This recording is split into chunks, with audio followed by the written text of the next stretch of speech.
What could be more endearing than small children and pets? Well, that depends.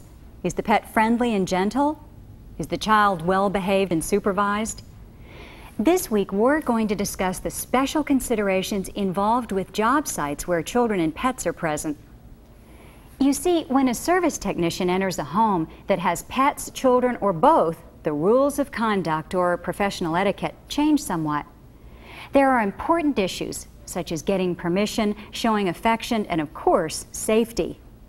Why shouldn't you just walk up to the family dog, pet him, and then pull a biscuit out of your pocket? Well, maybe you should, but first you need to find out from the customer if it will be okay. You need to ask permission and find out what is and is not acceptable behavior. Most of the time, the customer will say something like, "Sure, you can pet him, he loves the attention." And odds are that the customer will be very happy that you were so considerate, but that response is not guaranteed. There are other variables that you may not have considered. You cannot risk the possibility that the animal is on a special diet or otherwise unable to enjoy the treat. The same idea also applies to interaction with children.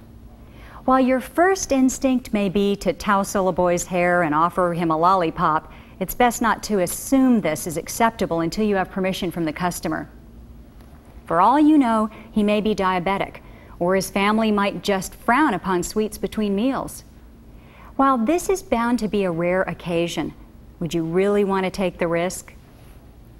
Besides, when you ask permission to understand the rules of the house, if there are any, you show respect for the customer's authority in their own home. This benefits you as well as your shop, since it reinforces your image as a true professional. Now, once you know what is acceptable and what isn't, you can begin the process of building a friendly rapport. Almost nothing can endear you quicker to the customer than showing the proper affection toward their children and pets. For most service technicians, this comes naturally, and it is a wonderful way to start developing the customer's trust. And as we all know, trust is an essential part of our business. Without trust, the customer is unlikely to want service today or any other day. But how do you show affection to a pit bull that's chomping on his chain in the backyard? Or the child who screams and cries every time you even look in her direction? The answer is simple: flattery.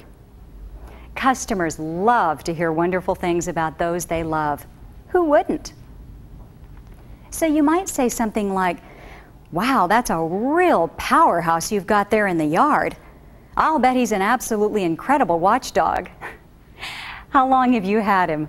Or how about, "You know, even all those tears can't hide a beautiful face like hers. What's her name?"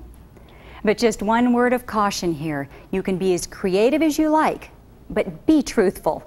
If you're not, the customer will see through it, and boom, you'll have lost all credibility. So, if the child isn't beautiful, don't say it just because it's easy and it sounds good. Comment on how well they speak or walk or whatever is true and flattering.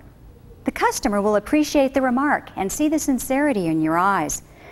The final consideration we'll discuss, and the most important, is safety.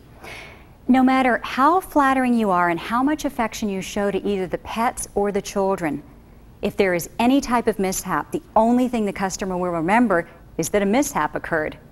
And instead of the skilled professional you are, the customer will only see a careless, unthinking clod.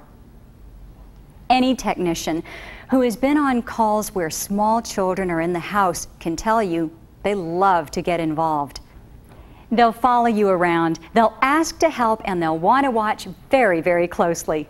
That natural curiosity is a wonderful thing and is part of the natural charm children possess. But that same sense of curiosity can easily put children at risk of injury. Tools are a magnet for kids. For some reason, they seem as drawn to them as a moth is to a flame. Unfortunately, like the flame for the moth, your tools can pose a real threat to a child's safety. Always keep your tools away from a child's prying hands. Try to be aware of where the child is and be careful with your movements. You could be working under a sink, pull your head and arm out, and ow, accidentally hit a close standing child with a pipe. If a child wants to stay nearby, Recruit the customer or another adult in the home to keep an eye out for them.